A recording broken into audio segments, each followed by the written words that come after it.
Amigos, un tribunal dictó 3 meses de prisión preventiva contra Alexis Villalona y los Estados Unidos colocaron al país en categoría 4 en todo lo que tiene que ver con COVID-19 y seguridad. Y también, amigos, aseguraron que la mujer involucrada en un accidente que dejó 2 niños muertos estaba bajo los efectos del alcohol y aprendiendo a conducir. Y la 5ª ola de COVID entró en una etapa de meseta, según las autoridades de salud. Amigos, hoy se celebra 30 de enero, el Día Mundial de las Enfermedades Tropicales Desatendidas, y también se celebra el Día Mundial contra la Lepra. Saben ustedes, amigos, que transmitimos a través de Carivisión, canales 26 de Claro, Ortiz y 22 de Aster, y que estamos en todas las redes sociales. Estamos en nuestro canal de YouTube, Consulta Participativa. Vaya a YouTube, active la campanita y suscríbase para que reciba todo el contenido de Consulta Participativa de manera especial. También estamos en Instagram como Ricardo Pelman, pero también en Instagram como @consultapar. Estamos en Twitter como @consultapar, en Facebook Consulta Participativa, nuestra dirección electrónica consultaparticipativa@gmail.com y nuestro número de contacto, nuestro número de WhatsApp, el 809-769-4500. Escríbanos, contáctenos, hagan sus preguntas y sugerencias con respecto a temas e invitados. Nosotros vamos a una pequeña pausa y retornamos de inmediato con nuestros comentarios.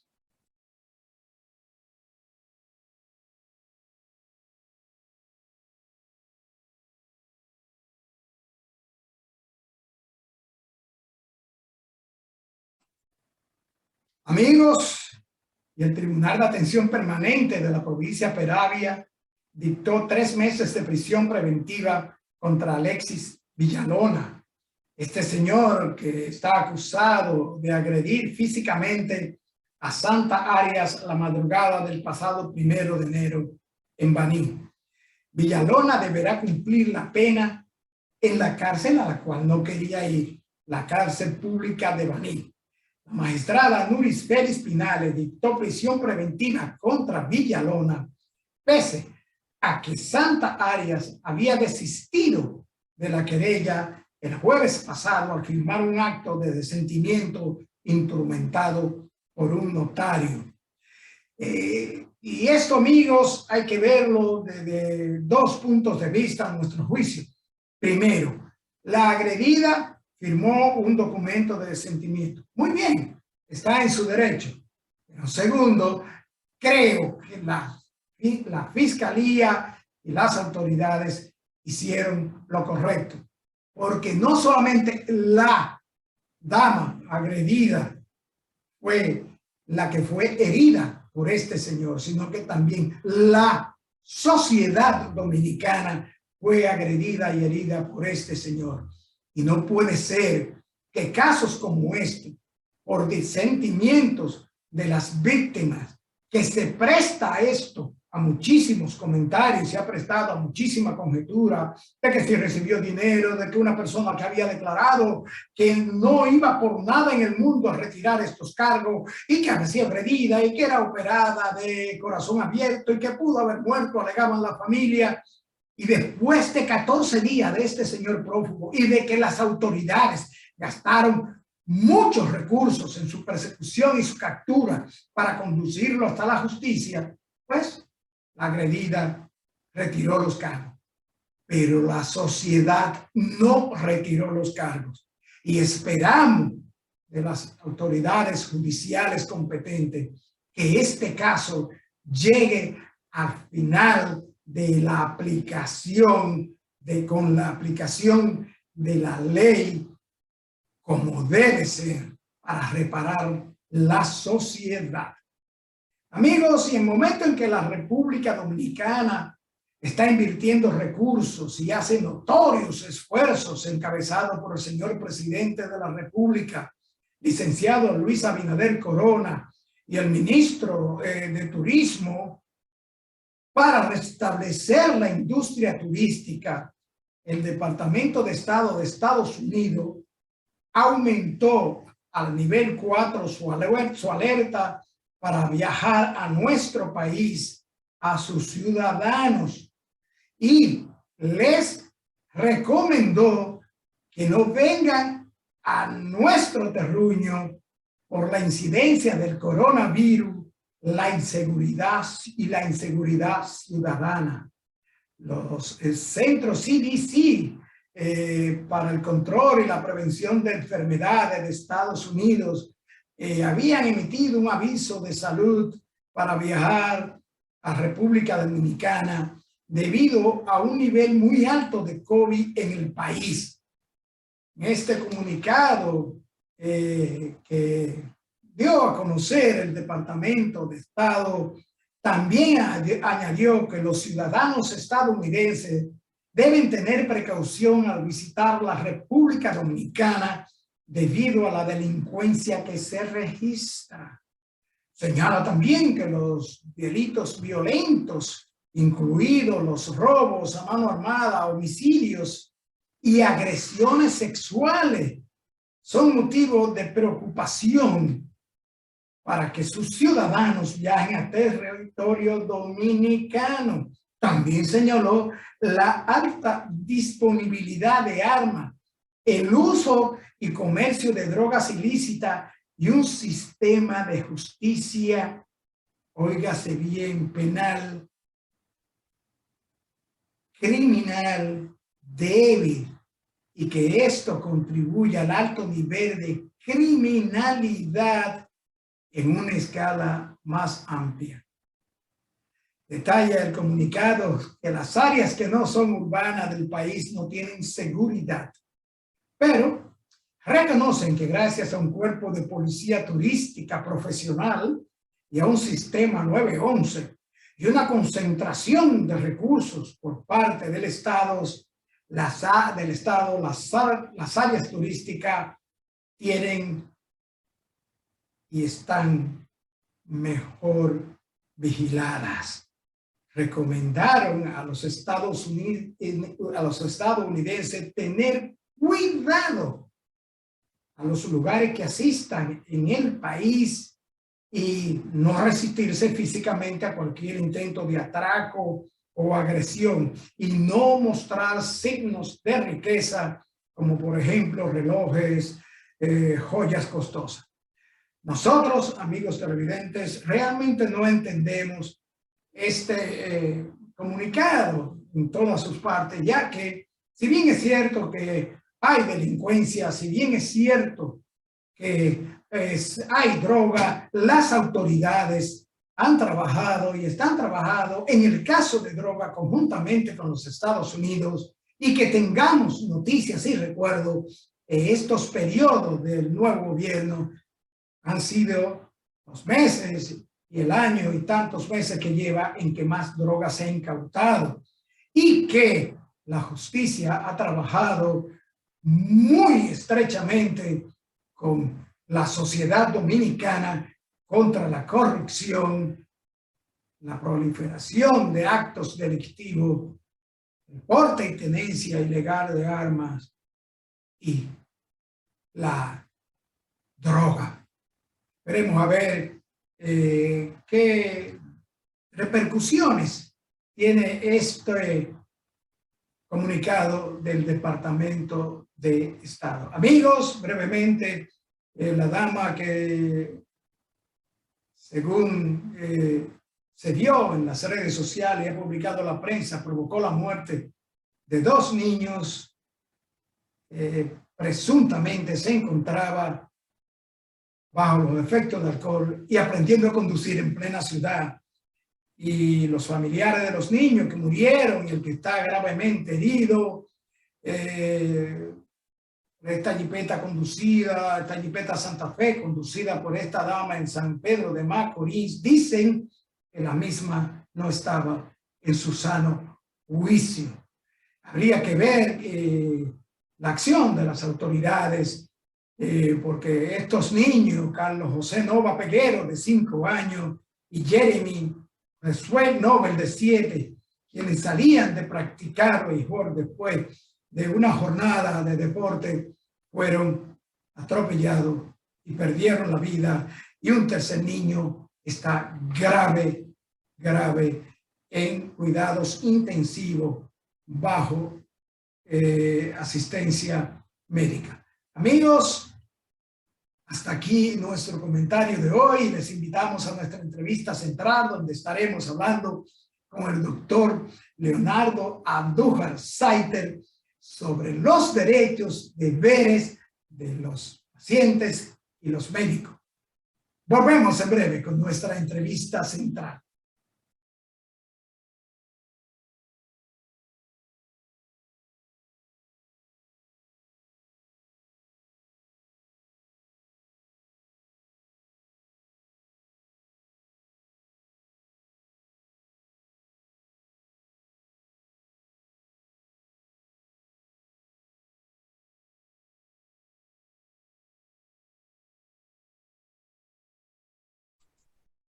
Bien, amigos televidentes, como les decía, hoy tenemos en consulta participativa a un profesional de la medicina y del derecho que teníamos unos meses tratando de que nos dedicara esta media hora para compartir con todos ustedes su sabiduría, sus orientaciones y sobre todo esto de esta especialidad que él tiene de derecho médico. Nos referimos y damos la bienvenida al doctor Leonardo Andújar Saiter. Bienvenido a Consulta Participativa, doctor. Muchas gracias, Ricardo. Gracias por invitarme y dar un espacio a un tema tanta trascendencia como el derecho médico, que a pesar de su importancia para los profesionales de la salud y los pacientes, todavía en nuestra sociedad no ha tenido ese posicionamiento. Pero de eso se trata, de uno ir orientando, y programas como este, especializados en salud, le dé espacio al tema para así desarrollarlo. Muchas gracias por tu invitación. Gracias a usted, doctor. Y vamos a arrancar de una vez porque en la rama del derecho conocemos muchas especialidades, litigante en demanda civil, en derecho penal, derecho comercial, pero en derecho médico no conocemos esa especialidad. Y quiero que nos explique primero qué es el derecho médico, doctor. Sí. El derecho médico es una rama del derecho que se encarga, que se ocupa de las normas, de las regulaciones y de las responsabilidades de los profesionales de la salud y los derechos de los pacientes. Quiero aclarar algo aquí, esclarecer, porque dice derecho médico, ¿es un derecho para los médicos? No, para los profesionales de la salud. En esto entran los odontólogos, los bioanalistas, los psicólogos, los terapeutas, o sea, todas las ramas del saber de las ciencias médicas. Y los derechos de los pacientes, que anteriormente se entendía que los pacientes no tenían derecho. Y ya hoy está bien definido esa importancia de reconocer a los pacientes esos derechos, desde el momento que ingresa al área asistencial, sea al centro de salud o al consultorio del profesional de la salud. Sí, doctor, y mire qué interesante, porque investigando para conversar con ustedes, vimos que el derecho médico no es cuestión de un invento moderno. O sea, el derecho médico existe años cuando surgió de un rey que también aplicó la ley del talión, de ojo por ojo, diente por diente. Nos referimos a emperador o rey que decía que si un médico operaba y dañaba un ojo, pues se le podía cortar hasta las manos. O sea que el derecho médico realmente existe desde hace mucho tiempo. Y a propósito de esto, doctor, usted menciona derechos del paciente. ¿Cuáles son estos derechos del paciente? Vamos a comenzar diciéndole a los amigos de consulta participativa que sí tienen derecho. ¿Y cuáles son estos derechos del paciente? Primero, ya se ha roto el paternalismo que existía del médico, de que todo lo que decía el médico era palabra sagrada. Ya no. Ya existe la autonomía del paciente, la autonomía a decidir. Es un derecho que tiene el paciente. O sea, quiero estar con usted, pero también me permito hacer una segunda, una interconsulta, una segunda opinión. Y el médico de base, tiene que asimilar eso de manera tranquila, profesional. Sabemos que en nuestro medio todavía esa parte de la mentalidad del médico no es asimilable del todo. El paciente tiene derecho a la vida, derecho a la salud, son derechos constitucionales, derecho a conservar su nombre, la integridad, un derecho a la calidad de servicio, a la calidez de los servicios, derecho al secreto profesional, derecho a una asistencia adecuada.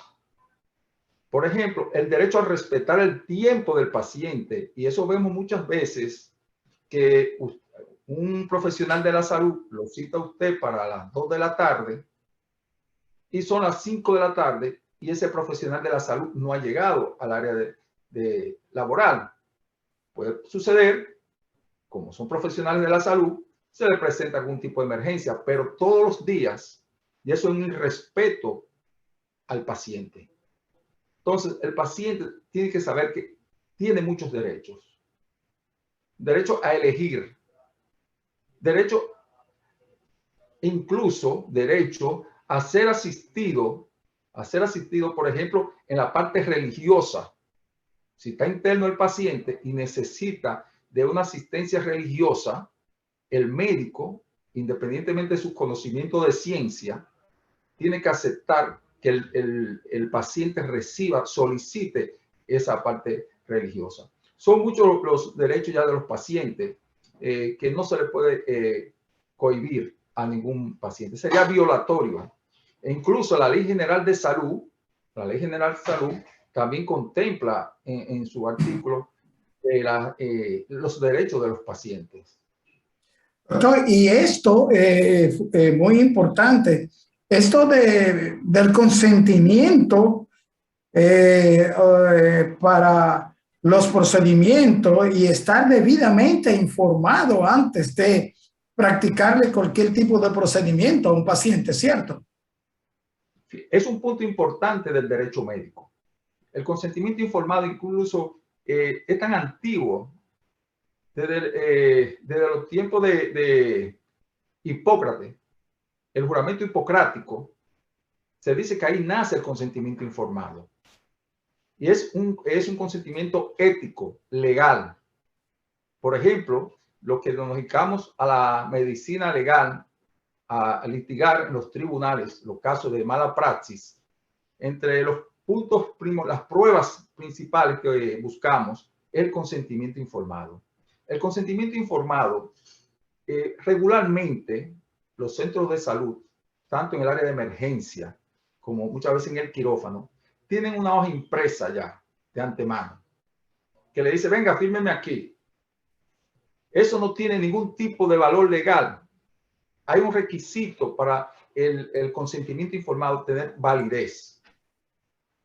Se recomienda que no sea el día, obviamente, de la cirugía. El paciente no puede firmar nada, no puede consentir nada, no puede bajo una presión. Lo recomendable es que ese paciente, si va sometido a una cirugía en 48 horas, 72 horas, se le explique, el médico dedica su tiempo bien pausado, en un lenguaje que lo entiende el paciente, qué procedimiento va a hacer, las consecuencias, qué tratamiento, el periodo de recuperación, para que el paciente esté informado de lo que está pasando. O sea, el médico informa y el paciente consciente. Entonces, incluso se recomienda que esa descripción que ha hecho del caso el paciente se lo lleve a su casa, lo analice, busque su opinión, otra opinión familiar o otro profesional del área, y después regrese a la consulta para firmar ese consentimiento. Se recomienda el consentimiento firmarlo, testigo, se pone la cédula con el sello, pero eso no significa que si el paciente en algún momento decide no hacerse el procedimiento, no se puede anular. Se puede anular el consentimiento informado. Entonces, es recomendable cuando nosotros nos buscan para dar algún tipo de asesoría, sea especialidades médicas, profesionales independientes, centros de salud, hacemos énfasis en los requisitos que debe tener el consentimiento informado, para que no se alegue nulidad, no se pueda llevar a una nulidad del consentimiento.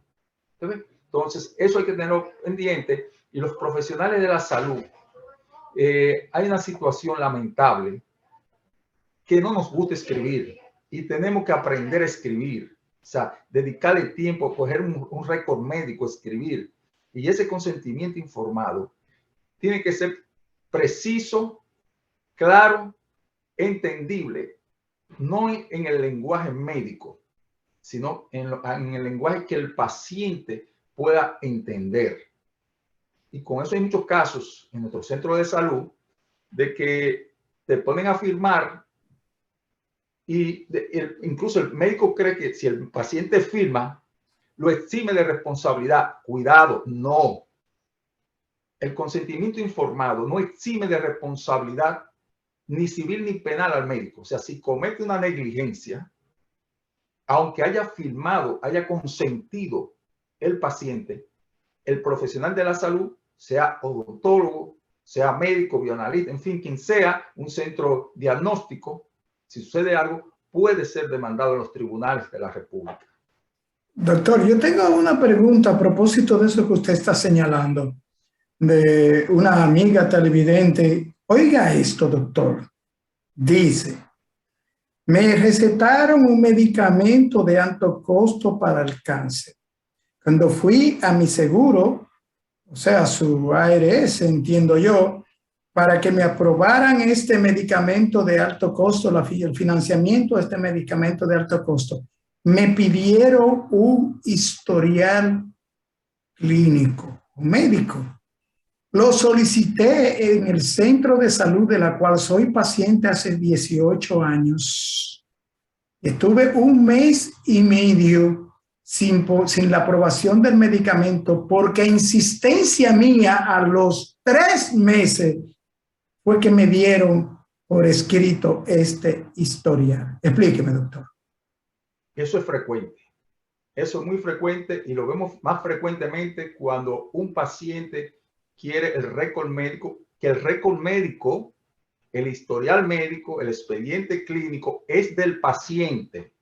Es bueno que el paciente sepa esto. El centro de salud es el guardián. Entonces, el centro de salud está en la obligación de darle al paciente directamente, porque no se puede violar la privacidad del paciente, entregarle ese historial o ese expediente clínico también.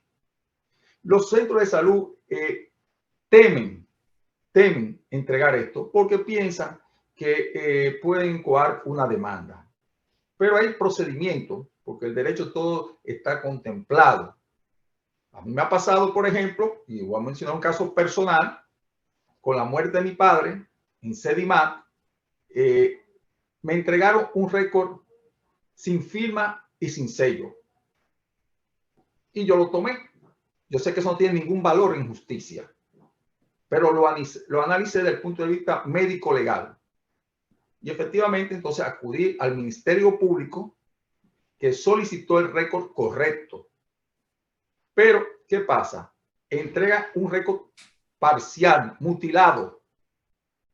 Entonces tuve que apoderar el tribunal, una diligencia judicial, para que el tribunal obligara al Ministerio Público a para que lo transmitiera esto a Sedimap para entregar el expediente. O sea, los centros de salud no son muy dados y están equivocados.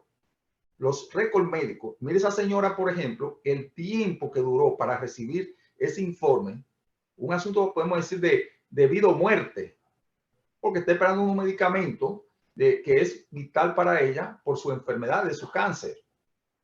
Entonces, es importante, por eso yo tengo esta cápsula de derecho médico que llegan a 47 países y a 6 millones de personas diariamente por las redes, para orientar, para que el paciente sepa de esto. Aquí todavía estamos muy limitados, aunque hay que decir que la Universidad Autónoma de Santo Domingo ha creado la maestría en Derecho Médico. Nosotros formamos parte, somos el motor de esa maestría. O sea, estamos afanosos de que cada uno de los participantes recibamos la mayor información, tengamos el compromiso, tengamos claro el compromiso social de informar tanto a los profesionales de la salud como a los pacientes. Pero aquí hace falta mucha información. Qué bueno que programas como el tuyo realmente le dé cabida a un tema tan trascendente, porque el derecho médico tiene muchos temas y es importante Muchísimo, doctor. Sí, que la población vaya buscando, explorando.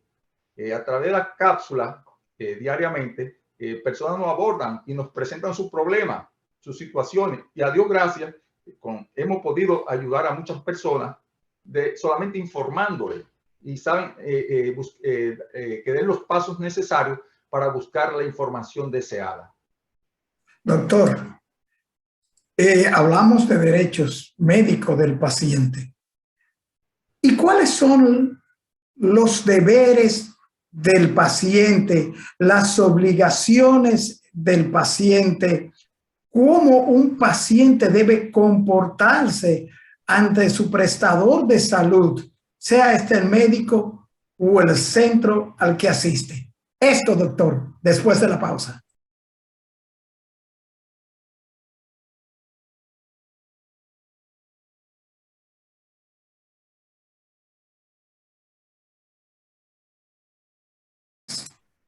Doctor, antes de irnos a la pausa, le dejaba en el aire la pregunta, hablamos de los derechos del paciente, pero hay obligaciones del paciente, deberes del paciente. ¿Cuáles son estos deberes del paciente ante el prestador de salud o su médico? Muchas veces solamente nos preocupamos, yo tengo mis derechos, todo el mundo habla de mis derechos, pero no hablamos de nuestros deberes. Y cuando no cumplimos con nuestros deberes, perdemos nuestro derecho. Por ejemplo, algo fundamental, y yo como en mi ejercicio de la medicina, le hago énfasis a los pacientes con respecto al, primero, cumplimiento de la cita. Eso es el primer orden. Si hay un paciente que no cumple con la cita, que le pone el médico como de seguimiento, entonces, si hay cualquier situación de su enfermedad o del tratamiento, el médico puede alegar, porque todo lo registra o debe de registrarlo, de que usted no tenía una visita continua a la consulta, de que usted se descuidó en determinado momento con la administración del medicamento. Entonces, eso es importante, la presencia cuando en el cumplimiento de la cita. El comportamiento del paciente ante el médico, de respeto.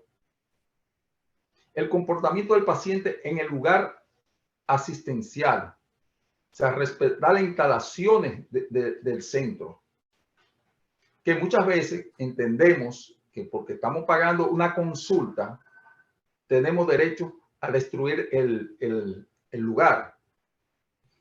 El paciente también tiene deber de informar todo sobre su enfermedad.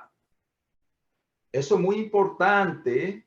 Ojo con esto, porque si tú no le informas al médico de todo tu proceso, tanto presente como pasado, por eso hay lo que se llama el historial clínico, que el médico se sienta con el paciente y comienza a recoger todas esas informaciones pasadas, sus antecedentes pasados, presentes, y si el paciente, por alguna razón que no recuerde, o que tenga una intención maliciosa de ocultar esa información, ya entonces ahí va perdiendo su derecho ante el médico, porque su deber era de informar. Por ejemplo, hay muchos pacientes, y esto se ve en procesos alérgicos. Es importante informarle al paciente, perdón, al médico, que él es alérgico a determinada sustancia. Y así el médico obviamente toma la precaución a la hora de prescribir cualquier medicación.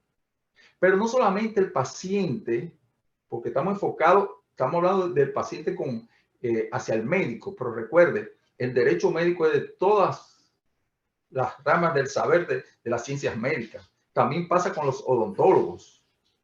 Por ejemplo, yo tuve un caso de un paciente odontológico que quería demandar, por eso yo le explico lo importante de cumplir con la cita.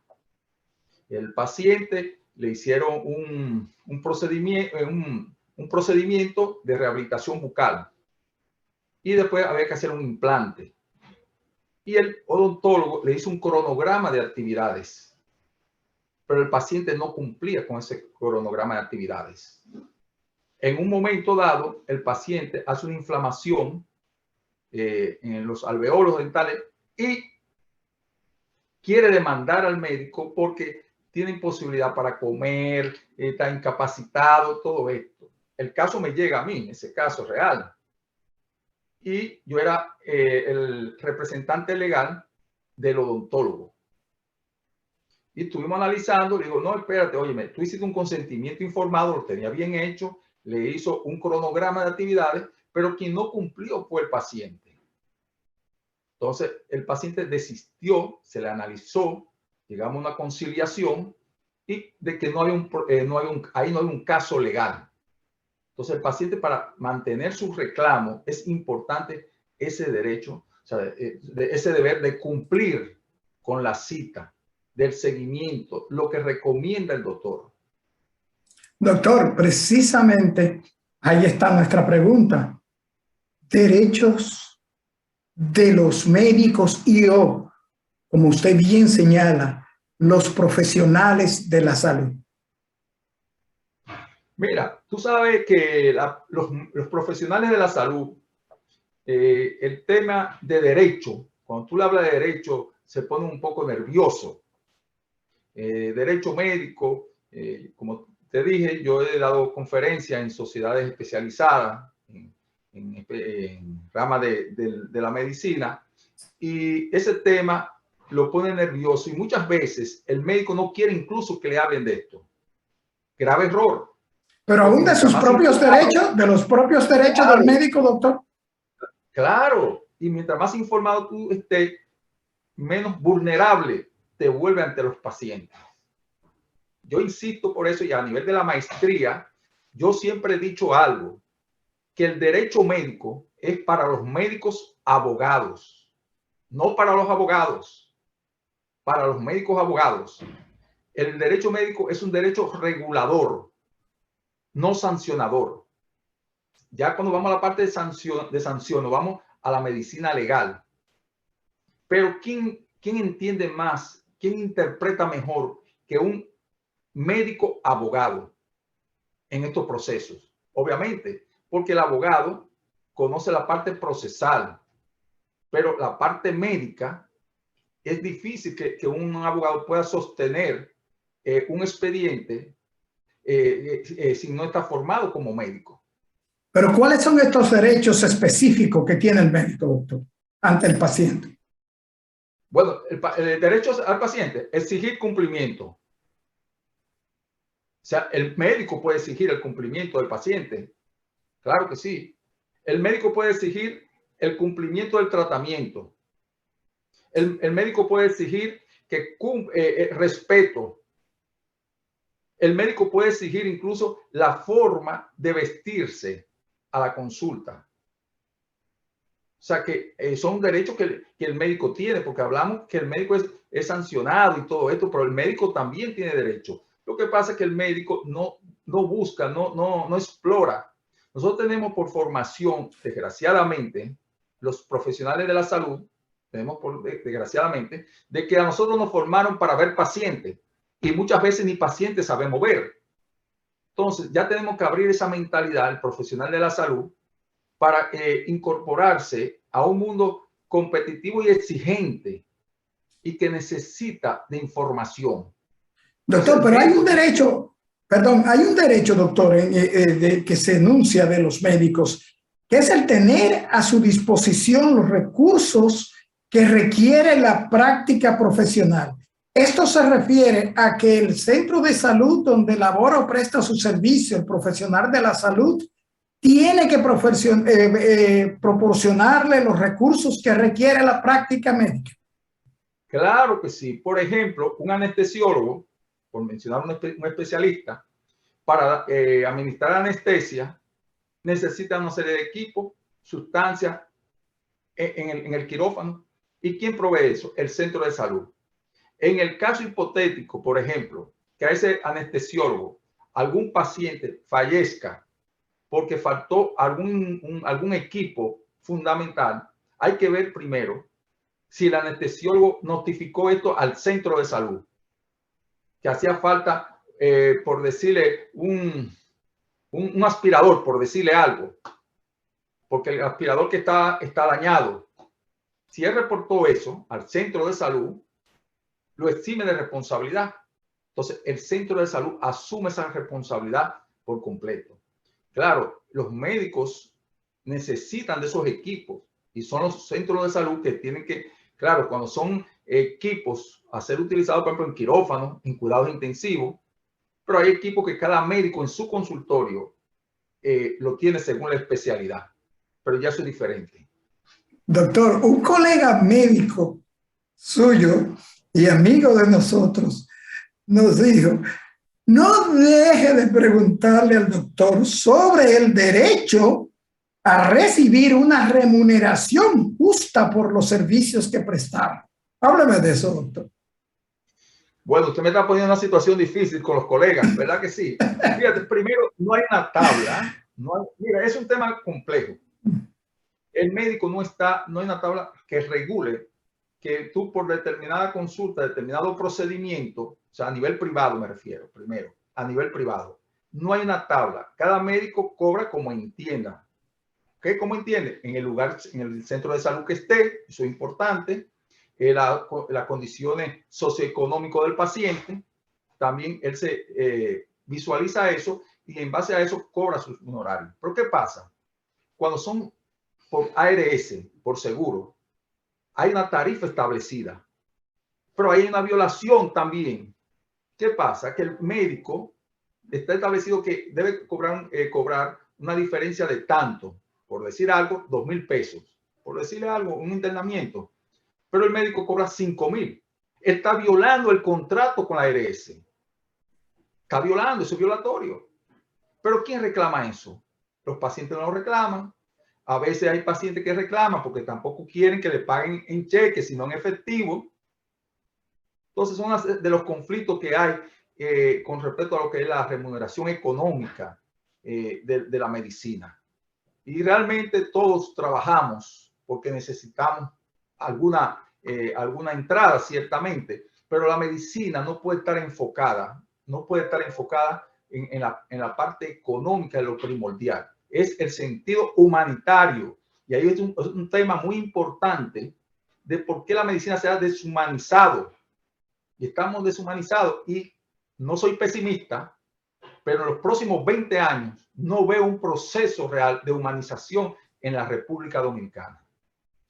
Bien, doctor, y hay algo muy importante que también tengo la encomienda de que usted le trate a los amigos televidentes de Consulta Participativa.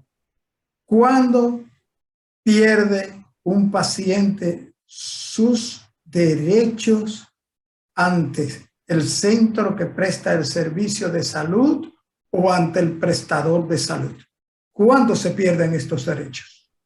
Mire, hay algo primero. Cuando el paciente es dado de alta y el paciente no tiene el dinero suficiente para cubrir la deuda, el centro de salud comete un una torpeza, vamos a llamarle así, y es que retiene al paciente. El centro de salud no puede retener a ningún paciente por falta de pago.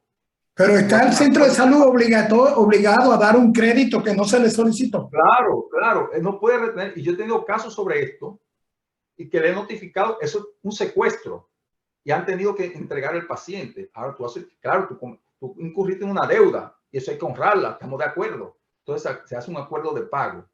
Pero cuando el paciente tiene conductas inapropiadas en un centro de salud, obviamente el centro de salud puede decir, no acepto que usted venga acá.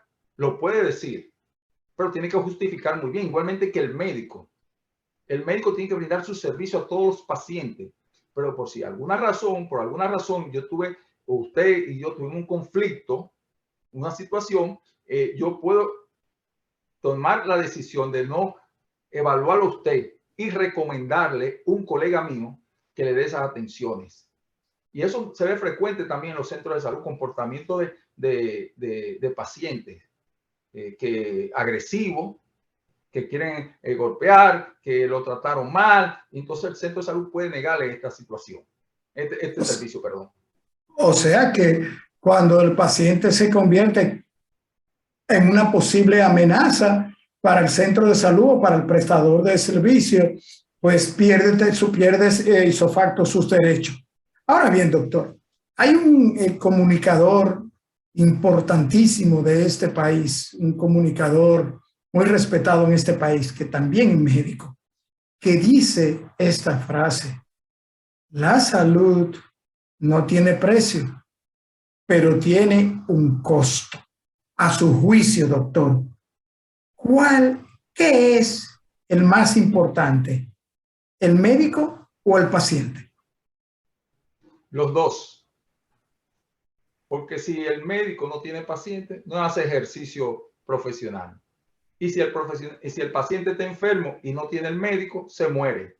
Entonces son complementos. Los dos se necesitan. Lo que hay que crear una relación médico-paciente objetiva, sincera, que no se vea la parte económica como el interés primordial. Que sea un médico entregado, un médico que escuche, que se sensibilice con el dolor del paciente. Mire, cuando usted da unas atenciones médicas de calidad y con calidez, que son de los derechos que tiene el paciente, calidez, el paciente paga lo que sea por su salud. Malo es cuando usted utiliza unos honorarios, pasa unos honorarios muy elevados y las atenciones suyas como profesional de la salud no se corresponde con esto. Entonces ya hay un conflicto. Pero el médico tiene que mantener, independientemente de la clase social a quien preste su y humanitaria. Eso no puede desprenderse. Usted puede estar dando la atención a las personas más poderosas del país, pero no lo vea, usted no puede ver a ese poderoso por lo económico, sino por su condición de paciente. Y esos son derechos de los pacientes.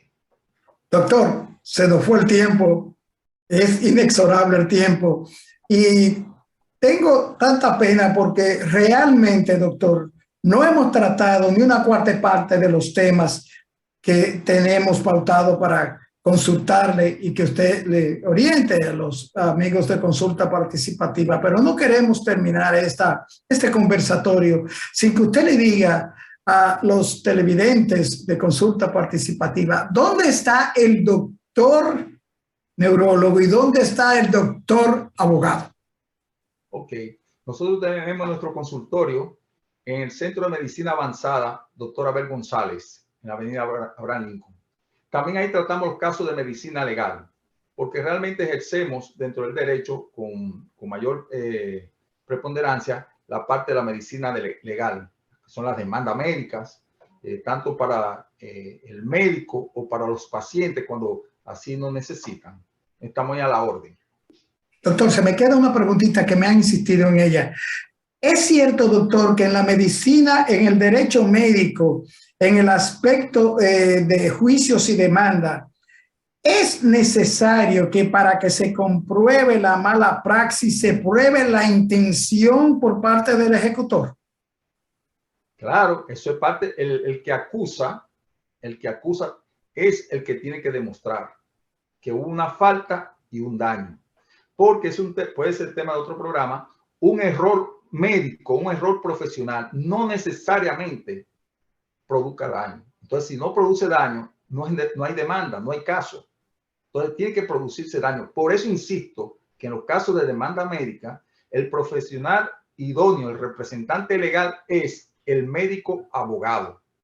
Insisto siempre en mi columna de motivar a la persona a despertar, a que busquen el médico abogado que lo asista en cualquier caso, sea o para demandar o para defender esa demanda. Bien, doctor. Se nos acabó el tiempo, inclusive no hemos pasado, producción nos está haciendo muchísimas señas. Pero yo quiero, doctor, solicitarle, dado que se nos quedó 3/4 partes de los temas a tratar con usted en este aspecto y que no tratamos nada tampoco de su especialidad de neurología pediátrica, nos gustaría comprometerlo, solicitarlo para una próxima entrega de consulta participativa. Claro que sí, programas como esto hay que apoyar porque la población necesita, y personas así como usted que bien lleva el diálogo, se hace muy ameno y muy instructivo para la sociedad. Hago ese compromiso. Muchísimas gracias, doctor. Un abrazo y gracias. Gracias igualmente para ti. Bien, amigos televidentes, después de este interesantísimo y orientador conversatorio con el doctor Leonardo Andújar, perdón, oh Dios, Leonardo Andújar, médico, neumólogo, doctor en Derecho, especialista en Derecho médico, solamente nos resta hacerle nuestra exhortación acostumbrada en tiempo de pandemia. El COVID no se ha ido, tal vez nunca se vaya. Las variantes que presenta el COVID la estamos viviendo y están ahí. Por favor, observemos las directrices de las autoridades de la salud y protejámonos. Continuemos siempre la práctica del lavado de manos, el uso de mascarilla y el distanciamiento social. Seamos una herramienta de salud, no una herramienta de perjuicio. Amigos televidentes, nos vemos en la próxima entrega.